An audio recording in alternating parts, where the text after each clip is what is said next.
Welcome to the Heart and Mind of Business. This week, we are going to talk about 6 ways to create positive change during a lockdown. So you won't want to miss it. We'll see you in a couple minutes.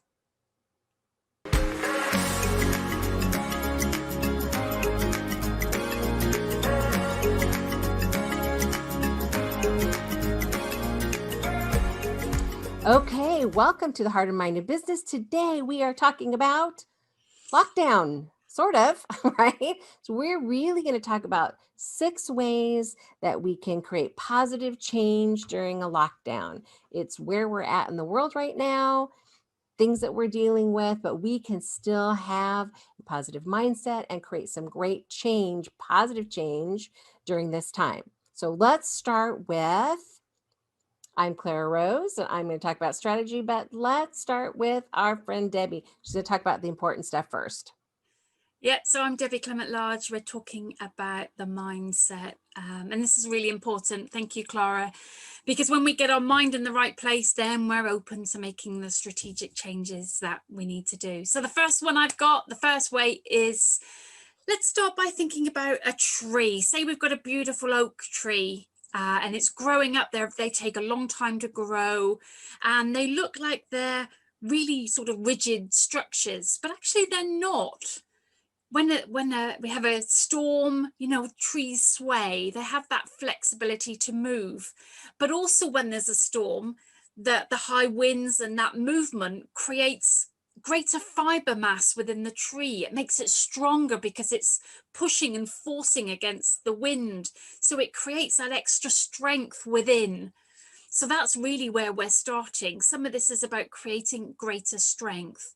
Now, the first tip that I would say is that when we're stressed, we go into flight or fight or freeze.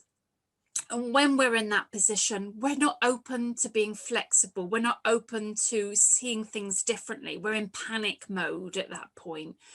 So think about what creates stress in your life. What is stressing you out? What are those triggers? How does your thinking and those mind movies that scare us so well, where does that stem from? What is it, a belief in? Is it a fear in something?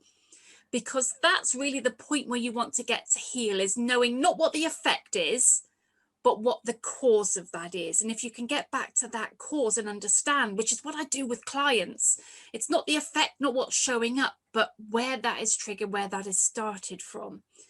And when you can strengthen that belief, when you can change it to something that's more supportive, when you can reduce that stress response, you'll find it creates so much difference. And you can use some tools like meditation and mindfulness.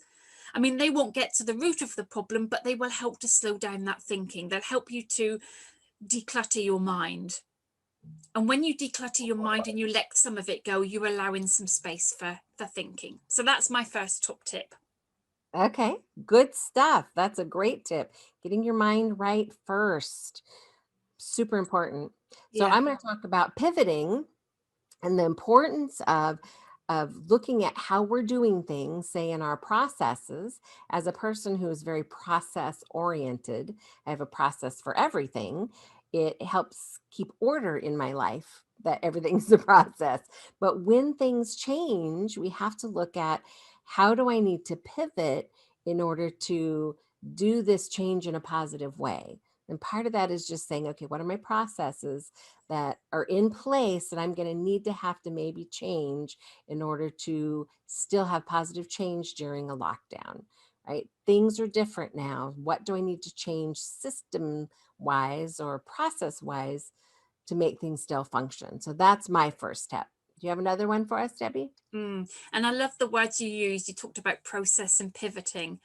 And I would just follow that on and saying my second tip is around self-care, pivoting from putting everybody else and everything else first, and actually putting yourself as number one on your self-care. And it's not selfish.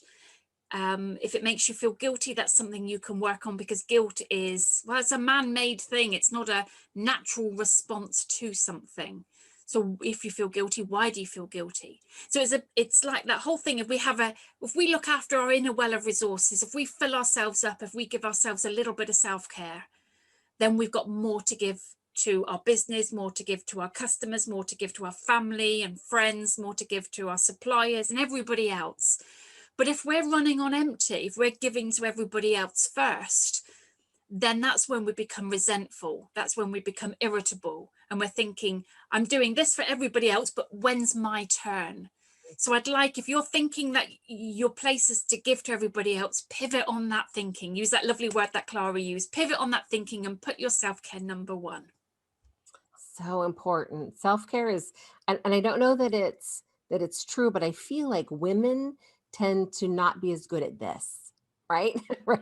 We're just kind of wired that way, right? You're taking care of the kids, you're taking care of the house, you're taking care of the husband, and that's personal stuff. That's not even, those things still have to happen, Mm, right? That's not even business related stuff necessarily. mm, But at least in my life, it's easier for me to just take care of others and my business stuff and my clients and all those things than it is to stop and take care of myself. I think mm. self-care is harder as a woman. I I could be think wrong. I don't, I think I can only speak as a woman perspective, but I don't disagree. But I also know that men get caught up in the having to be the breadwinner, having to provide, having to, well, that whole thing around being expected to be a good earner, to having a good job, and that can feel a lot of pressure and putting in a lot of hours, and then they don't self-care then. And some men can find it much more difficult to talk about that. But That is yeah. So actually we all need self-care, and we can do that by just giving ourselves a little bit of time out. That's true. I need a timeout. This week I need a timeout. How about you? You're Yeah, getting ready to go into lockdown. You probably think, I just need a timeout. time out. Yeah, and it could be just something, just meditation, taking yourself out for a walk on your own, sitting down and doing a bit of journaling, doing some breathing exercises, having some coaching. All these things are really supportive for us.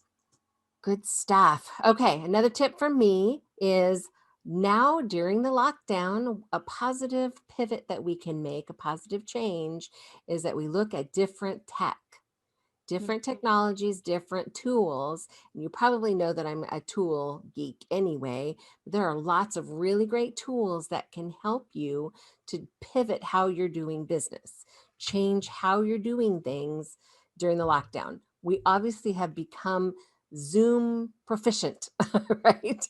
We haven't had a choice because lockdown has changed things for us all. We still have our products, our services, our clients, all those things, and we still have to manage those. And so, one great way is to look at what tech or tools can we use that are going to make life better, make positive change in our businesses. Since we're here to talk about business, right? The heart and mind of business. What tools out there can you or tech can you use for positive change? Now, of course, a word of warning is that you don't want to squirrel on every little tool that comes your way, right?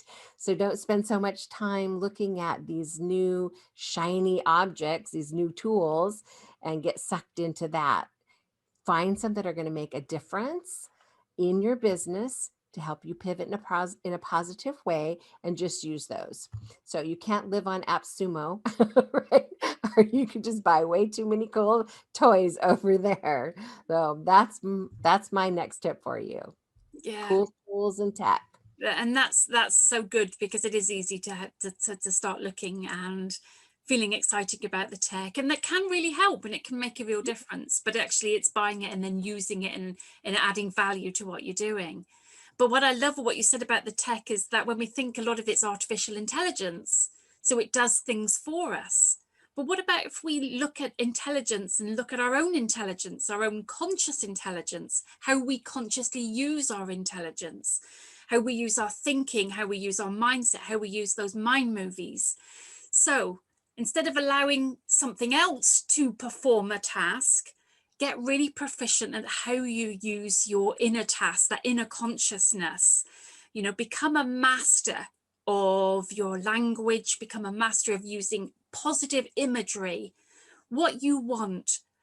It's really interesting how, when we have social media, the artificial intelligence and the algorithms will show you more of what you're looking at. Mhm. And life is like that. If you are putting your attention to what you're feeling afraid of, or what you think might happen, or what is happening, rather than what you want, you will have more things that make you feel fearful, more things that make you feel that life is a struggle, more things that will feel difficult showing up. But if we can consciously use our language and our imaginations to move in the direction of where we are going, and giving thanks for what is to appear and what we're allowing in now, it creates a different type of consciousness, a different type of change. And those things that we're looking for, the new opportunities, the new things, the new connections, will then start showing up, because we're not so caught up in that fearful mood. So really use, instead of just relying on artificial intelligence, which is great, but actually work on your own wonderful intelligence and that consciousness within you to help you declutter and see possibility and move in the direction of taking inspired action. So you didn't say the word, but I kept waiting for you to say it, but I heard it in all that you just said, which is my final tip, which is completely about being intentional, Yeah, right? About taking in, having intelligent focus, right? And intentional actions, acting intentionally in the things that we're doing, not just being intentional about the tools and the tech and all those things, but being intentional about our mindset, the things that we're thinking, right? What we're putting into our minds and how we're using our brains. So, good stuff. You know that intention is intentional influence specifically is my bag. So I was going to jump on that one, but it sounded like you were saying that. Absolutely, let's be intentional. yeah, all So about where you put your focus, isn't it? yes, it totally is. So intelligent focus, right? Being smart, right? That's strategic. And then being very intentional about the actions in our business. So, okay, do you have anything else to share, or are we going to wrap it up for today? I think we should wrap it up We're today. good. We've shared Okay. 6 really, really great tools, and it's not just knowing them, it's taking them on board, practicing, using them, seeing how you can make use of them. Knowledge isn't really knowledge unless you make use of it. So you Mm, want to that's a good. practice it, embody it, feel it, make a difference to it. Practice that self-care, practice releasing stress, practice putting your attention where you want to go and creating influence and looking at your processes and all those wonderful things we've talked about. But actually really not just listen, but take some action, take inspired action on the basis of it. Yes, you can't just buy the tool. You actually have to use it. You Right? do. Yeah, Yeah. yeah, yeah. Okay, thank you once again for joining us. We're here every week. And if you subscribe and hit the notifications, you will know when we're going to go live. But of course, we are always here every week. Thank you so much for joining us. We appreciate you being here. Don't forget to comment below and tell us what kinds of things you're struggling with, what you'd like us to cover, and we're happy to give you more of what you ask for. So thanks so much. We'll see you again next week right here. Yeah, see you next week. We look forward to hearing from you, and have a fantastic week. Take care. Bye bye.